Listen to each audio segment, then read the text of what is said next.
그래서 첫 번 연재는 워낙 신동천 선생님 양력에 대해서는 다 잘 알고 계실 거라 생략하고 신동천 교수님께서 그 미세먼지의 뇌신경계 영향에 대해서 발제해 주시겠습니다. 부탁드립니다.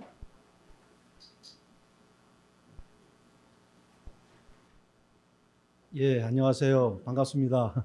오늘 보건분과 발족 기념이군요. 이렇게 좋은 자리 마련해 주시고 또 발표할 기회를 주신 우리 허탁 회장님, 신윤영 부회장님, 그리고 박광식 위원장님, 이렇게 심심한 감사의 말씀을 드립니다. 오늘 또 토론 참석해 주신 아주 귀한 그 분들을 오늘 같이 하게 돼서 정말 좋은 기회라고 생각하고 기쁘게 생각합니다. 이 슬라이드는 어떻게 넘기죠?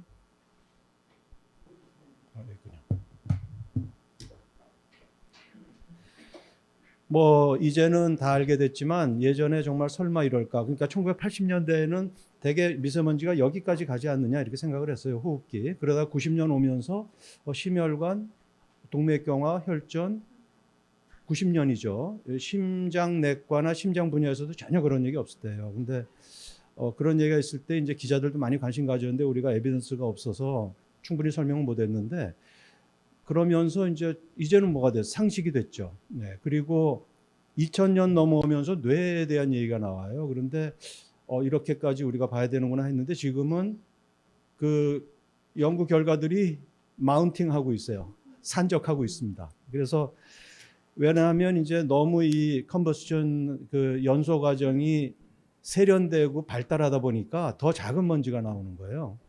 그래서 얼트라 파인 파티클은 시스테믹 그 서큘레이션으로 들어가죠. 직접 들어가기도 하고 작은 것들은 얼트라 파인 0.1이하짜리.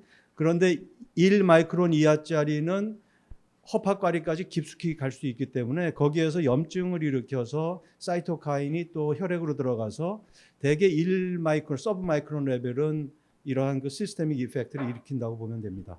그래서 이렇게 되면 이제 전신에 안 가는 곳이 없기 때문에 시스테미틱 이펙트, 시스테믹 이펙트, 시스테믹 인플라메이션, 전신 염증이 생기는 거죠. 그래서 뭐 미세먼지가 만성 염증을 일으킨다. 예.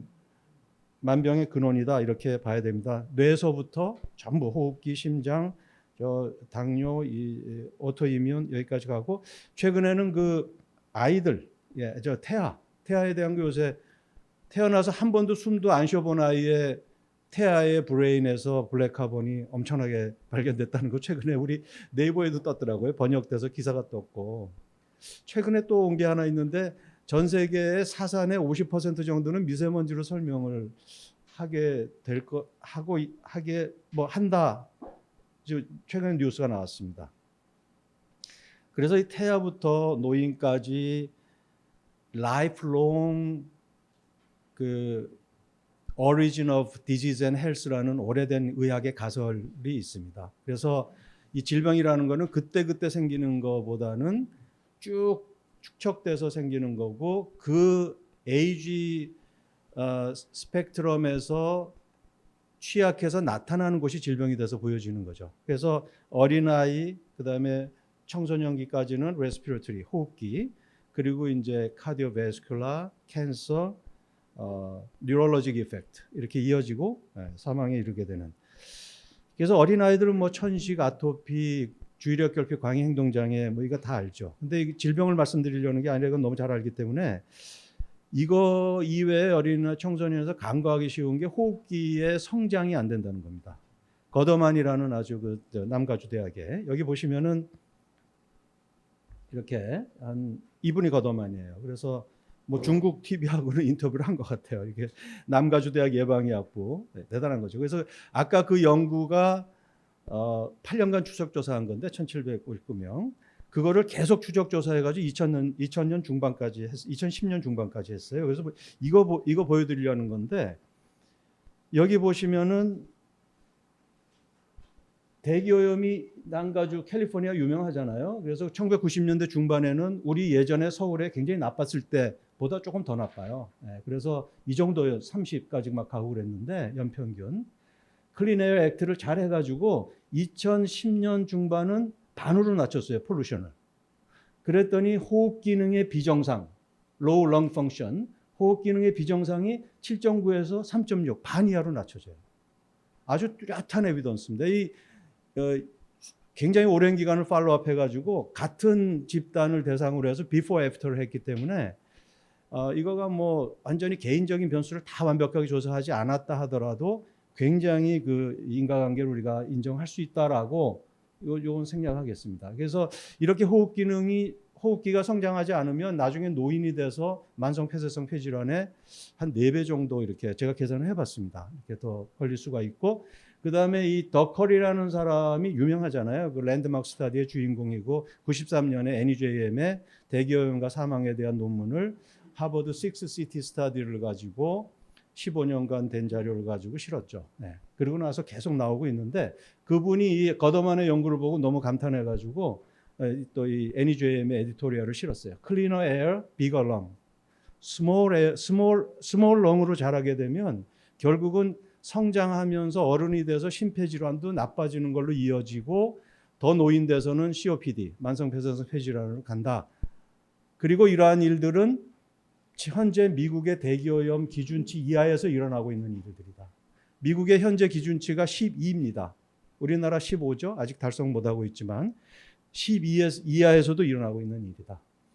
뭐 심혈관계는 제가 그냥 넘어가겠습니다. 너무 상식화되어 있고 이거는 두 출액이에요. 하나는 염증 반응, 혈관의 염증에 의해서 혈전과 동맥경화, 그리고 또 하나는 자율신경계 쪽에 영향을 주어서 소위 말하는 heart rate variability라고 그러죠. 그 심장 박동 변이가 이제 이렇게 아주 다양한 변이가 좋아야 되는데 이게 너무 레귤러해지면 변이가 나쁜 겁니다. 그러면 심장의 유연성이 떨어지는 거예요. 그런 등등의 일들이 일어납니다. 자, 김창수 교수께서 2010년에 아주 그레이트한 논문을 발표하셨어요. 네, 그래서 대기오염이 심혈관 질환을 가지고 있는 환자들에서 사망이 18.9% 증가한다. 네. 이 논문이 2010년에 나온 겁니다. 우리가 굉장히 김창수 교수 굉장히 앞서 하신 거예요. 근데 이 논문이 또 더군다나 각광을 받았던 게 요때 약속한 것도 아닌데 천식 환자를 대상으로 해서 이 자살의 증가를 대만에서 발표를 했어요. 대만도 대기오염 연구 굉장히 스트롱합니다. 그러니까 이 미국 정신과학회 회장이 CNN하고 인터뷰를 했어요. 제가 그 인터뷰에서 2010년에 읽어봤는데 이게 동양권에서 두 개의 논문이 아주 이게 굉장한 하이퍼테시스를 이렇게 제너레이트하는 연구라서 우리 정신과학회지에서 실른다 이렇게 이제 얘기를 하는 겁니다. 그리고 이제 우리 조재린 교수께서 계속해서 지금 브레인 중심으로 연구를 하고 있어요. 그래서 뭐 affective disorder, 그래서 이러한 일들이 카디오베스큘러뿐만 아니라 당뇨, 천식 이런 데서 디프레시브 에피소드가 우울증이 일어나고 있다. 자, 브레인의 전체적인 걸 한번 먼저 보여드리면 이 캘드론 갈시두에나스라는 사람이 몬타나 대학의 병리학 교수 여자입니다. 근데 이분이 멕시코 시티 아이들을 가지고 엄청 연구를 한 거예요. 멕시코가 예전에 굉장히 오염돼 있었잖아요. 그 자리를 우리 한국이 리플레이스 한 적도 있었지만 자, 먼저 자, 이 미세먼지 얼트라 파인한 거는 코를 통해서 후각신경, 후각세포로 해서 뇌로 갈 수가 있습니다. 그리고 폐나 어디 다른 장기에서 염증이 생긴 염증 매개 물질들은 또 인다이렉트하게 서큘레이션을 통해서 갈 수가 있습니다. 근데 이 뇌에는 원래 그 블러드 브레인 배리어라는 게 있어요. 장벽이 있어가지고 그 혈관의 내피세포가 워낙 탄탄해가지고 통과를 잘 못해요. 근데 일단 인플라메이션이 시작이 되면 그게 느슨해지기 시작합니다. 그런데 여기서 직접 가는 것들도 있는데 우선 뉴로 인플라메이션 생기죠. 예, 뭐 여기 인플라메토리 사이토카인 마커들 굉장히 많잖아요. 그리고 뉴로널 데미지, 그다음에 세 번째 마이크로글리알 액티베이션, 이게 굉장히 주목해 볼 만한 일입니다. 뭐 ROS 사이토카인하고 다 연관돼 있고 이 마이크로글리아가 사실은 뇌에서 가장 연구가 안 되었던 세포이죠. 근데 2012년, 13년에 처음 논문이 나오기 시작해요. 지금 굉장한 주목을 받고 있고 또 염려와 여러 가지 대책들 하고 있고, 그리고 블러드 브레인 배리어 데미지 말씀드렸고요. 베타 아밀로이드 이거는 알츠하이머의 마커죠. 또 알파 시누클레인 파킨슨, 리피드 프록시데이션 뭐 막의 파괴를 일으키고 아스트로사이트 이것도 역시 마이크로글리아하고 같은 계열입니다. DNA 데미지 이러한 일들이 이제 일어날 수 있다는 거고, 제가 이제 여기 유튜브 자료에서 하나 선택해가지고 마이크로랜드 브레인이 하버드의 그 유명한 사람이 있어요. 그 뉴럴로지스트인데 하버드에 지금 역학 그룹에 조인해가지고 같이 연구하는 아주 상당한 사람입니다. 근데 여기 지금 이 마이크로글리아들의 역할이 시냅스들을 이렇게 전체 뇌세포를 시냅스를 전부 이렇게 관리하고 다니는 사람 역할을 합니다. 그래서 시냅스가 가장 적절하게 잘 이제 되고 있느냐라는 걸 체크하면서 안 돼 있으면은 시냅스를 잘 이렇게 다듬기도 하고, 그리고 이 시냅스 전체가 또 너무 과도하게 막 이렇게 산발적으로 돼 있으면은 잘 안 돼요. 비근한 예로 쥐가 처음 태어나면 오른쪽 왼쪽에 이 상이 구별이 안 됩니다. 근데 자라면서 가지치기가 되면 오른쪽은 오른쪽에서 들어오고 왼쪽은 왼쪽이 구별이 돼요.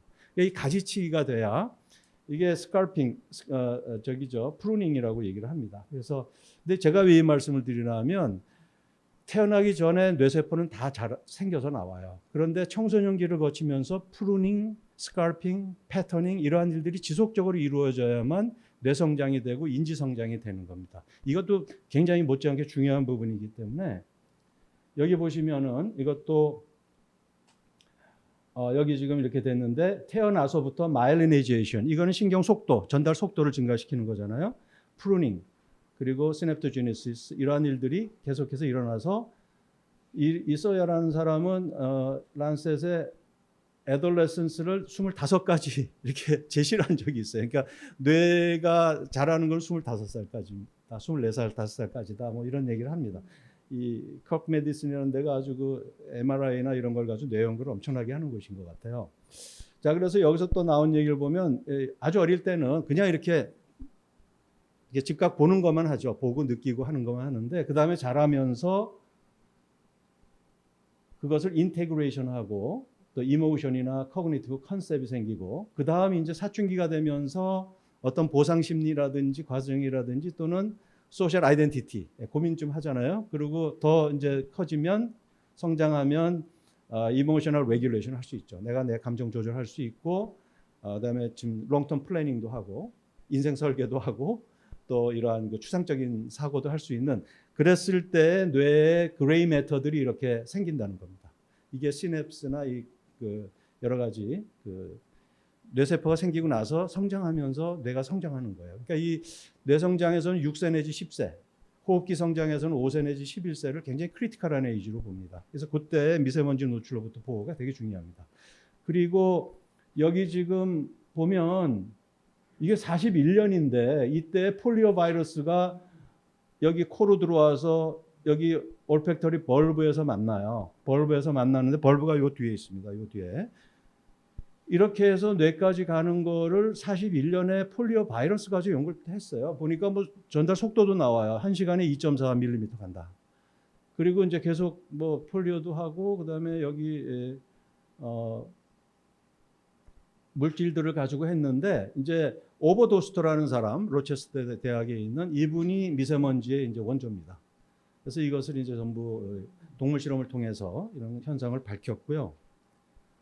그래서 지금 뭐 여기 이렇게 뇌에서 여기 지금 이렇게 돼서 이 올팩터리 벌브를 통해서 올팩터리 터미널이라고 그러는데 후각 세포의 터미널은 다른 광각 부위하고 달리 뇌에 굉장히 중심부로 들어가요. 이것도 좀 걱정스러운 부분이라 그러더라고요. 여기 지금 보면 해마가 있고 여기 편도체가 있어서 기억과 감정을 조절하는 그쪽의 후각이라는 게 굉장히 깊은 감정을 일으킨다, 이렇게 얘기를 합니다.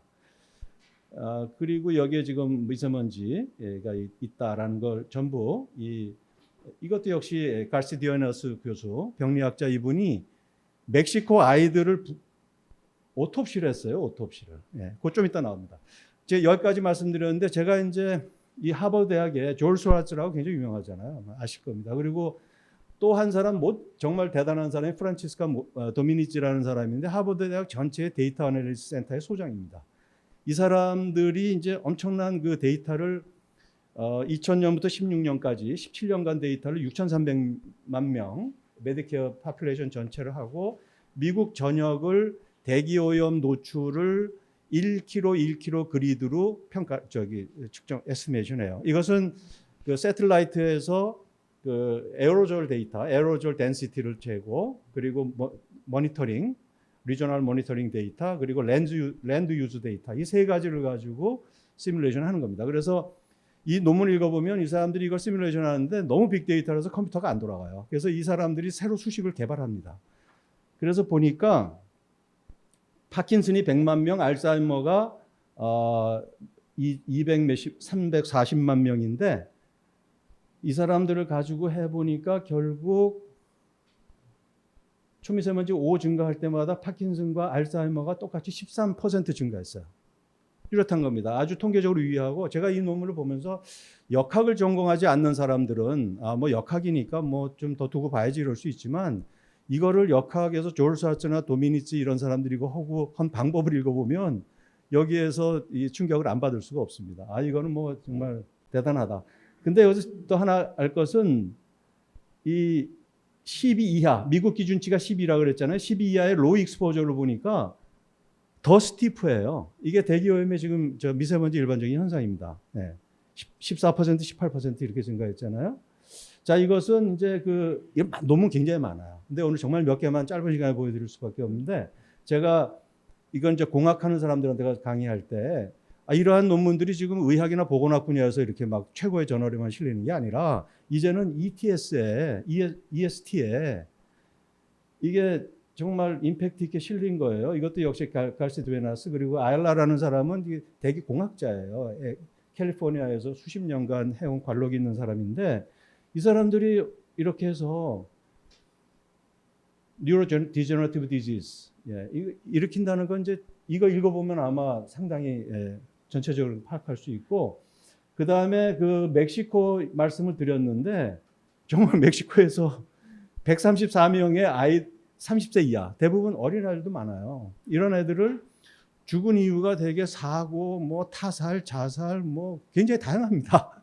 이걸 전부 다 오토프시를 했는데 여기에서 알츠하이머 패톨로지를 다 본 거예요. 그래서 보니까 여기 지금 결정적인 거는 이제 뉴로피브릴러리 탱글이라 그래서 그 뉴런이 이제 이게 망가지는 겁니다. 이렇게 변색되면서. 근데 그거가 되기 전 단계 이렇게 해서 보니까 0세, 10세는 뭐 그래도 괜찮은데 11세부터는 이 전 단계가 꽤 많아요. 이건 뭐 아주 초기 단계라고 볼 수 있는데 또 꽤 진정된 것도 있고 이렇게 해서 알츠하이머는 차일드훗에서 시작되는 거다 이런 발표를 했어요. 근데 뭐 14세에서부터 시작된다고 지금 정신과에서도 얘기를 하는데 아까 Lifetime Origin of Disease and Health라는 말씀 드렸잖아요. 근데 다 상관이 있는 얘기들입니다. 제가 또 하나 지금 여러분들 그 자료에는 없는 건데 이걸 좀 추가시켜봤어요. 굉장히 이것도 역시 캘드런 그 사람하고 여기 이제 바브라 마허라는 사람은 영국 랭캐스터 대학의 아주 명성이 있는 물리학자입니다. 이 사람이 이제 분석을 다 해요. 그래서 보니까 뇌의 매그네타이트가 우리 엔도제너스한 게 아니고 사람에도 원래 매그네타이트가 있습니다. 사람에 우리가 철을 이렇게 메타볼리즘에 쓰니까. 근데 그게 아니고 이 들어온 것, 외부에서 들어온 걸로 확인된 거 이런 것들이 꽤 많다. 굉장히 많다. 예. 뇌 1g당 뭐 ppm 단위로 많으면 10ppm까지도 나와요. 그래서 이거를 이제 이 사람들이 보고를 했는데 BBC에서 굉장히 방송이 많이 됐던 겁니다. 2016년에 나왔고 그래서 이 브레인에 이 매그네타이트, 아이온 옥사이드, 철 2가이온, 3가이온의 산화물들이 브레인에 뭐 수백만 개 이렇게 1g당 있는 거예요. 근데 지금 어린아이에서도 그런 블랙카본이 있었다고 그랬지만은 그래서 이런 거의 시그니피컨스가 이 사람들이 이제 리액티브 옥시즌 스피시스를 만들어 가지고 이런 것들이 결국은 뉴로제너티브 디지즈, 알츠하이머 그리고 이러한 매그네타이트 나노 파티클들이 상당히 염려가 된다라는 얘기를 이제 강력하게 하고 이것이 피너스의 논문이 실렸던 거죠. 그리고 또 뭐 미국의 유명한 코호트 스타디들 그래서 렁 볼륨에 대한 얘기를 또 하는 거예요. 그래서 이 미세먼지에 노출되니까 렁 볼륨이 그레이 매터 볼륨이 줄어들었다 해서 그레이 매터의 두께를 재기도 하고 동물 실험을 해가지고는 그레이 매터 볼륨이 줄어든 거를 화이트 매터나 그레이 매터 볼륨이 줄어든 거를 뇌실이 확장되는 걸로도 이렇게 측정해서 발표하는 사람들도 있습니다. 그러니까 이게 실질 세포가 줄어드니까 뇌실이라는 거는 뇌척수액이 흐르는 통로거든요. 그 통로들이 이렇게 넓어 보이는 그런 현상들을 이제 보여주기도 하는데, 이건 이제 우리 김창수 교수께서 지금 957명을 대상으로 해서 에피네프 Environmental Pollution Induced Neurologic Effect라는 코트가 있어요. 그래서 이걸 가지고 우리도 그거를 더 상세하게 MRI를 3T 수준으로 최고도로 해상도 좋게 해가지고 보니까 이것도 역시 렁 볼륨이 줄어들었고, 자꾸 렁이라고 그러네. 브레인 볼륨이 줄어들었고, 그리고 따라서 해석하면 뇌가 한 살 내지 2살 빨리 늙는다라고 그렇게 해석을 이제 하고 있는 거죠. 이게 금년에 WHO에서 지난 한 몇 달 전에 나온 거예요. 최근에 나온 건데 드디어 이제 브레인 헬스에 대해서 얘기를 하는 겁니다. 근데 브레인 헬스 디터미넌트는 5개예요. 근데 여기서 보시면 뭐 의료 시설이 좋아야 되겠고, 그다음에 교육을 잘 시키면 브레인이 잘 인지가 올라가겠죠. 또 세이프티, 세큐리티도 뭐 포스트 트라우마틱 뭐 이런 거 생기면은 안 좋잖아요. 이건 이제 우리 일반적인 거이고, 우리 환경하고 관련되는 건 이제 이거 헬티 인바이러먼트인데, 여기 보시면 여러 가지가 나오는데 뭐 중금속이나 농약 이런 거는 워낙 역사가 오래된 거라서 앞에 나와요. 근데 뒤에 나오지만은 미세먼지가 가장 큰 부분을 차지합니다. 그리고 여기 피지컬 헬스라고 돼 있는데, 이게 그냥 건강, 산모의 건강 이런 것뿐만 아니라 여기 잘 읽어보시면은 intrauterine environment부터 나와요. 태내 환경이 어마어마한 환경입니다. 태내에서 이 어머니의 몸속에 있는 오염물질이 태한테 가는 거죠. 그래서 엄청나게 큰 부분이 브레인 헬스를 결정하고 있는 거예요. 그래서 여기 보시면 지금 WHO가 기준치를 2배 강화했잖아요. 작년 9월에 PM 2.5를 10에서 5로 5까지 심지어 낮췄는데, 뭐 그건 이제 굉장히 어렵죠. 근데 이런 얘기를 하고 있고, 제가 또 하나 재밌는 스타디 하나 소개시켜드리면, 미국에서 거의 21개 센터에서 11,000명 코호트 해가지고 Adolescent Brain Cognitive Development (ABCD) 스타디라는 거를 시작을 해요. 네. 근데 이것은 미세먼지 때문에 하는 거 시작한 건 아니고, 참 관심 가져야 될 일이에요. 어린아이들이 앞으로 자라면서 머리가 어떻게 발전할지 아무도 몰라요. 여러분들 살던 시대하고 다르게 살잖아요. 지금 전부 컴퓨터하고 뭐 전부 AI하고 뭐 앞으로 메타버스하고 계속 이것만 하고 운동 안 하고 뭐 음식 이렇게 살다 보면 브레인이 어떻게 되느냐.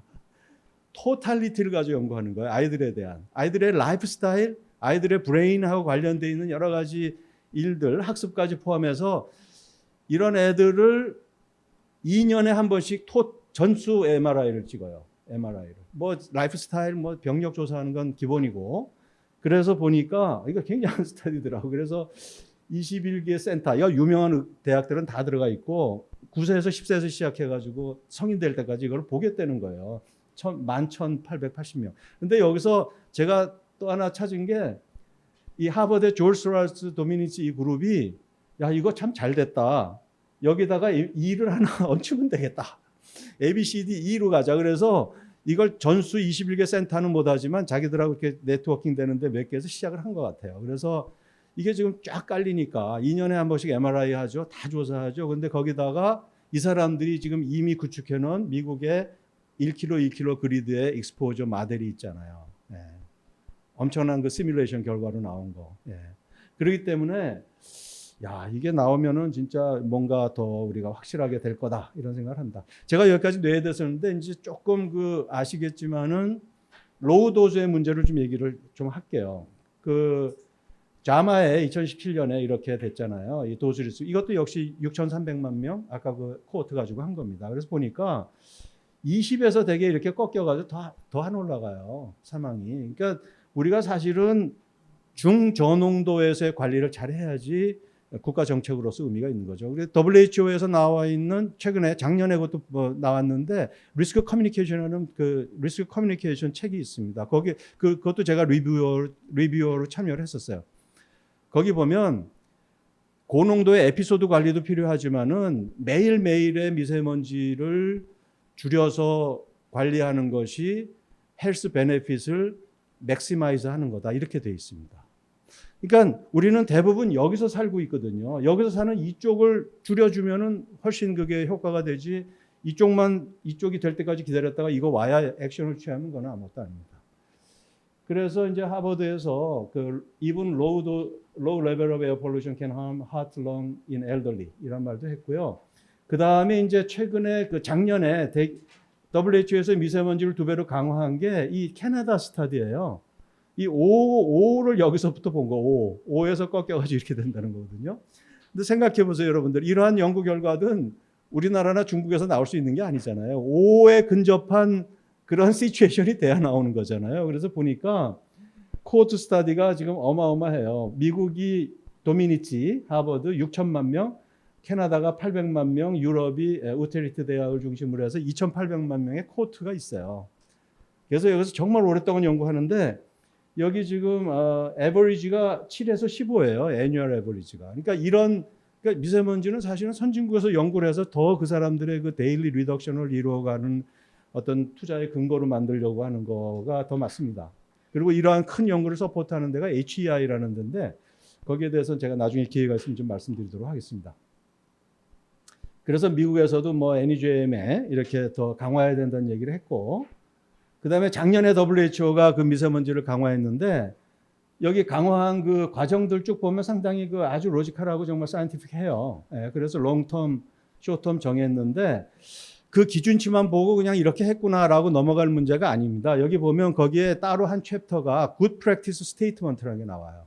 네, 그걸 보시면은 우리가 얼트라 파인 파티클이나 블랙 카본이나 이런 거는 지금 인체에 더 영향을 주는데 기준을 못 정하고 있는 거다. 정해야 되는데 왜? 모니터링도 아직 잘 안 돼 있고 뭐 정할 사정이 안 된다. 그러니까 이것을 기준이 없다 그래서 절대 이거를 간과하지 말고 좀 능력이 되는 나라들은 이거를 시스테매틱하게 좀 측정을 해달라. 그리고 여기 뭐 맨 끝에 보시면 Emerging Science and Technology를 동원해서 이러한 것들에 대한 노출 평가를 좀 다 좀 해달라.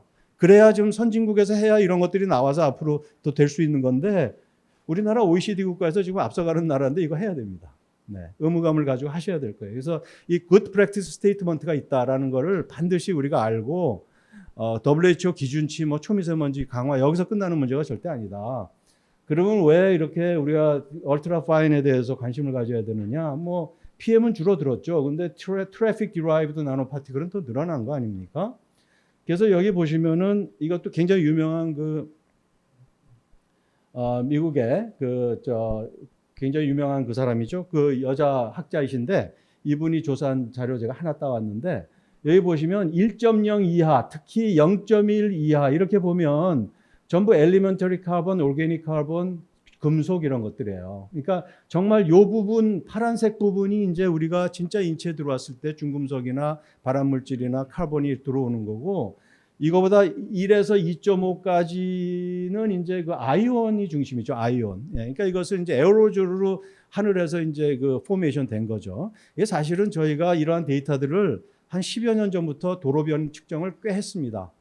그래서 우리가 이제 대기오염이 우리나라 CNG 버스도 다 됐고 많이 컨트롤이 돼서 다음 단계로는 도로변으로 가자. 이게 진짜 사람의 건강을 보호한다 이렇게 가려고 했는데 중국에서 다시 넘어와 가지고 2010년 초반에 다시 난리가 났잖아요. 그러니까 다시 또 이쪽으로 돌아간 거예요. 이쪽으로 못 오고. 저는 개인적으로 그렇게 생각을 합니다. 근데 이제 정말 이게 이쪽이 돼야 되고 제가 여기서 보면 이게 이제 조르디 써냐라는 교수는 바르셀로나의 이 센터 소장인데 EU에서 이 사람에게 펀딩을 해가지고 스쿨 칠드런, 스쿨에 대한 그 건강 조사를 합니다. 제가 관심 가지는 이유는 제가 학교 미세먼지 관리 사업단을 맡고 있기 때문에 그런데 이 논문이 2015년에 나온 거예요. 이 2,700몇 명의 아이들을 교통지역하고 비교통지역을 나눠서 1년에 4번 커그니티브 펑션을 컴퓨터라이즈 된 방법으로 측정을 했어요. 그리고 그러니까 측정 횟수가 많이 넘는 거죠.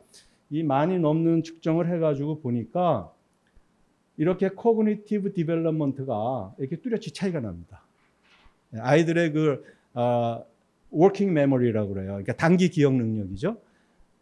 그러니까 코그니션은 어린아이들은 1년이 지나면 자연적으로 발달하기 때문에 코그니티브 펑션이라고 얘기를 안 하고 요새는 디벨롭먼트라고 얘기를 합니다. 근데 교통 지역에 있는 애들은 이렇게 되고 이렇게 되는데 이거가 이제 11.7하고 7점 몇 디벨롭을 하는 차이가 생겨서 한 4.1 정도의 디퍼런스가 있어요. 꽤 디퍼런스가 큰 겁니다. 그리고 이제 superior working memory 그리고 주의력 결핍 이것도 쟀는데 이것도 다 뚜렷하게 이렇게 차이가 돼서 나와서 굉장히 아주 임팩트 있는 논문으로 어린아이들의 아까 말씀드렸잖아요. 어린아이들이 뇌세포가 이제 다 생겨서 나왔지만 적어도 한 사춘기까지는 두 가지죠. 폐하고 뇌는 계속 성장하는 거거든요. 예. 그랬을 때 미세먼지가 이렇다.